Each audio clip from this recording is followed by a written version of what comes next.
Welcome student in my YouTube channel. So let us start a new topic. Last time we have studied in last class adaptation. We have studied adaptation. So in continuation we are in this new topic adaptation in camel. So we know that camel is a very famous desert ship and this is the only main transportation system. Okay, transport this for people who are surviving in desert, whether we talk about the Thar desert, Thar Marwasthal or Sahara. So we will study about adaptation in animal.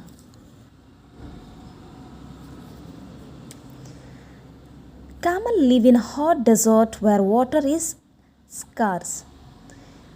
Water scarcity is there. Okay, the body structure of a camel helps to survive in desert condition.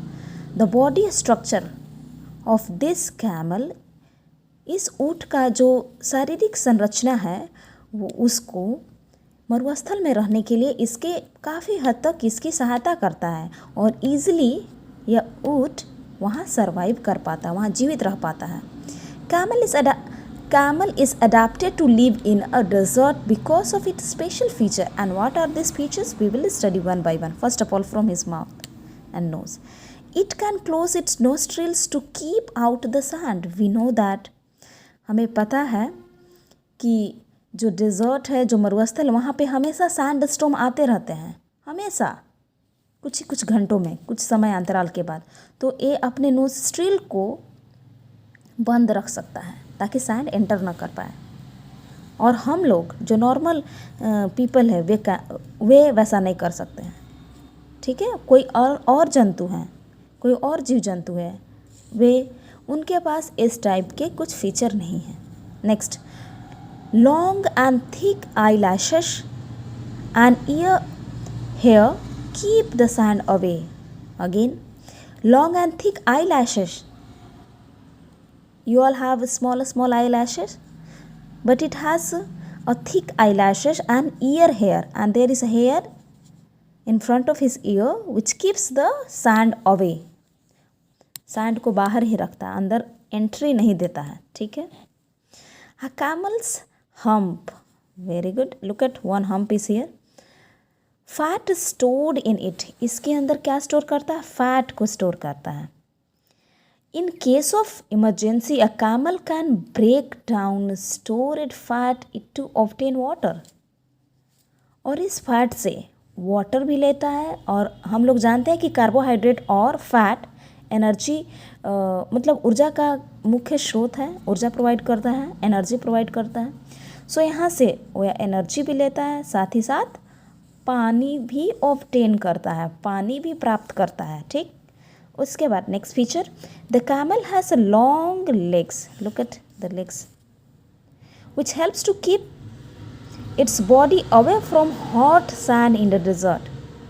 So the distance between this sand, जो यहाँ पे जो sand का और इसके body के बीच में जो गैप है वो ज़्यादा रहता है.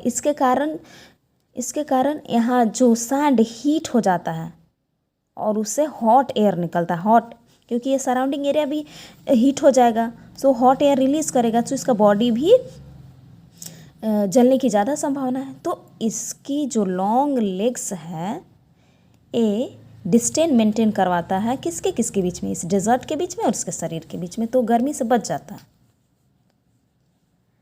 Next feature, they have broad feet that helps them walk on sand without sinking. broad padded feet है, यहाँ पे नहीं लिखा है, लेकिन broad और padded feet है जो बालू में सिंक नहीं करता, दबता नहीं है. अगर आप या हम या कोई दूसरे किसी हिरन की बात करें तो क्या है, उनके पास डायरेक्टली अंदर चले जाएंगे, सिंक होने, डूबने लगेंगे बालू में, और इससे वो आसानी से चल नहीं पाएगा. ठीक. तो इसके लिए भी मदद करते हैं. तो देखिए इतने सारे फीचर हैं जो इस कैमल को, इस ऊँट को डेजर्ट में सर्वाइव करने के लिए इनकी मदद करते हैं. All right. Next we will study adaptation in some other desert animal like snake. First one, the desert animals such as desert rats and desert snakes survive by living in burrows during the hot daytime. If there is a hot daytime, they will go inside their hole, and if there is a cool during night, they will come out. सो वे लोग क्या बनाते हैं, एक अपने लिए रहने के लिए घर बनाते हैं. अगर गर्मी ज़्यादा हो रही है दिन के समय, अक्सर हाँ दिन के समय, तो वे लोग अंदर जाके वहाँ रेस्ट करते हैं. The desert rats and snakes dig deep burrows in the sands and stay in them, और उसी में रहते हैं day time. When it's very hot, the burrow stays cool during the day, and hens protect them and protect these animals from the sun's heat.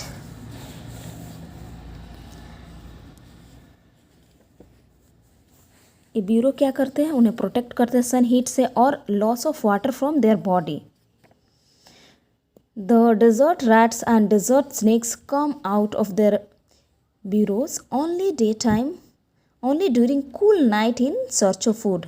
When they come out only in the cool night, if night is, because in a desert Rajasthan, दिन का जो समय बहुत ही गर्म और रात में बहुत ही कूल और कंफर्टेबल होता है. ठीक है.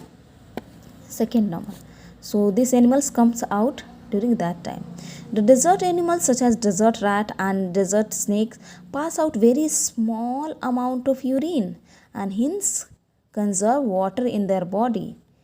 In this way, desert animals are adapted to cope up with lack of water in their habitat. So they urine very less amount, बहुत ही थोड़ी मात्रा में पानी अपने बॉडी से रिलीज़ करते हैं, और इसी वजह से ये क्या करते हैं, अपने शरीर में पानी को कंजर्व करने, संरक्षित रखने में, उसको सुरक्षित रखने में वे अपने आप को मदद करते हैं. और इस कारण वे लोग जो मरुस्थलीय जो एडाप्टेशन है, मरुस्थलीय जो हैबिटेट है, जो नेचुरल उनका घर है, वहाँ पे अपने आप को कोप अप कर पाते हैं, अपने आप को मदद कर पाते हैं वहाँ पे सर्वाइव रखने के लिए, वे सर्वाइव वहाँ पे रह पाते हैं.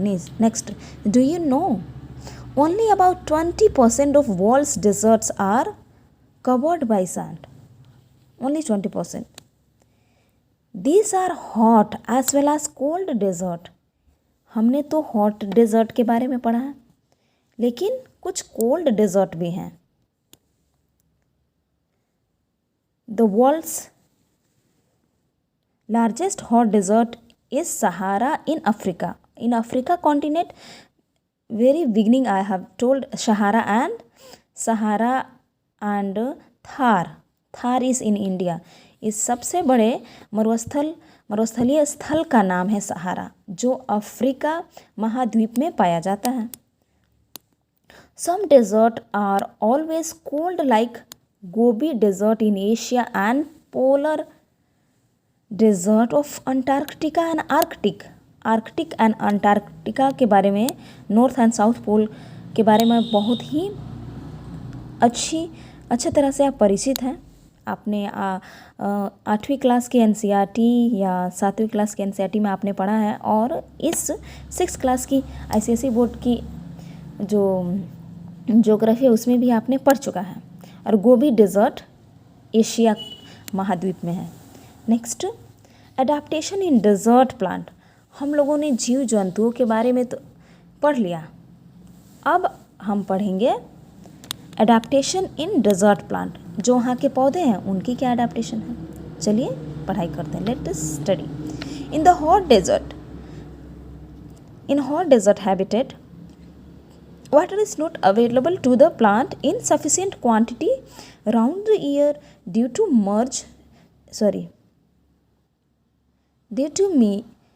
meagre rainfall, due to very less rainfall. All right. Moreover, the high temperature is hot desert increases the evaporation of water from the leaves. The plants in desert habitats are well adapted to cope with the shortage of water and high temperature by storing water. Moreover, यहाँ पे बोला जा रहा है कि अगर temperature की अधिकता होगी, अगर टेम्परेचर अधिक मात्रा में बढ़ेंगे इस हॉट डेजर्ट में, तो क्या होगा, क्या चीज़ बढ़ने लगेगा? तो evaporation of water from the leaves. Evaporation, यहाँ पे ट्रांसपीरेशन होना चाहिए, इवापोरेशन भी करेक्ट है। जो पानी ट्रांसमिट किया जाता है पत्तों के द्वारा उसे ट्रांसपीरेशन प्रोसेस बोला जाता है। तो उसमें जो इवापोरेशन का जो प्रोसेस है, जो ड्राइनेस है उस लीव्स में, वो बढ़ने लगेगा। The plants in desert habitat as well as adapted to cope with a shortage of water. अगर प्लांट, पेड़ पौधे इस डेजर्ट में सर्वाइव कर रहे हैं तो उनके पास हाई तापमान में, ऊंचे तापमान में रहने का और पानी स्टोर करने की क्षमता होनी चाहिए, उनके पास वो फीचर होना चाहिए। Some of the adaptation which helps the desert plants to survive in hot and dry environment of a desert are as follows. वे कौन कौन से प्लांट हैं? So cactus is the most common plant found in desert. Cactus के बारे में तो आप लोग जानते ही होंगे।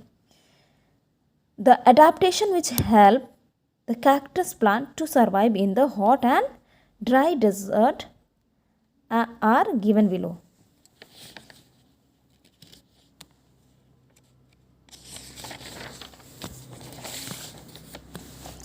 अब इसके कुछ फीचर्स हैं इस कैक्टस के, जो हम लोग वन बाय वन डिस्कस करेंगे। ठीक, the cactus plant have modified there leaves in the form of thin spines, thorns. Look at here. Thorns are here, no? So leaves are modified. All the leaves are changed into these thorns. Okay? There is a no leaf. There is a no name of leaf. That is thorns. To reduce the loss of water through the transpiration process. Since cactus plants lose very little water through the transpiration because there is no leaves. Transpiration means, इस transpiration का मतलब होता है कि release of water or loss of water through their leaves during the process of photosynthesis. They can survive in desert on the storage water for a long time. If any plant or animals, from the beginning we are talking, शुरुआत से ही हम लोग बात करें, अगर उनके पास ये feature है, कैरेक्टरिस्टिक है कि वे अपने पानी को स्टोर कर पा रहे हैं लंबे समय तक और उच्च तापमान में रहने के लिए अपने आप को सर्वाइव कर पा रहे हैं, तो वे लोग ईजिली, आसानी तरीके से, बहुत सरल तरीके से वहाँ पे रह सकते हैं। उतनी सरलता नहीं होगी जितना कि मैं कह रही हूँ, ये बहुत डिफ़िकल्ट है वहाँ सर्वाइव करना। The photosynthesis in cactus plant is carried out by the green stem. एक green stem ही एक लीफ की तरह काम करते हैं और photosynthesis, प्रकाश संश्लेषण की जो प्रक्रिया है, इनके ही द्वारा, इस स्टेम के द्वारा ही पूरी की जाती है। The green leaves like a structure which we see in cactus plant actually its stem. Next, the cactus plant store water in their stem. The stem of a cactus plant is covered with a thick waxy layer called cacticle which prevent the loss of water from it through evaporation. The cactus plants store water in their stem. कहाँ store करते हैं? इसके stem में store करते हैं। ठीक है, The stem of a cactus plant is covered with a thick waxy layer. So ये बाहर से पूरी तरह से waxy layer से कवर किया गया है। ठीक है, वैक्स की तरह, जिसको कैक्टिल कहते हैं, cacticle, which prevents the loss of water from its through evaporation. और यहाँ पे बहुत ही कम evaporation होता है, ये प्रोटेक्ट करता है। The cactus plant have long roots to absorb water from the large area. और इसके रूट डीप रूटेड होते हैं अंदर, सैंड, ज़मीन में बहुत ही डीप रूटेड होता है ताकि वो वाटर ऑब्जर्व कर पाए। बहुत लंबे लंबे इनके रूट होते हैं। So good, have a nice day. Today we have studied about the adaptation of animals, adaptation in camel basically, and other adaptive animals like snake and rabbit, rat, and adaptation in desert plant. Thank you and have a nice day.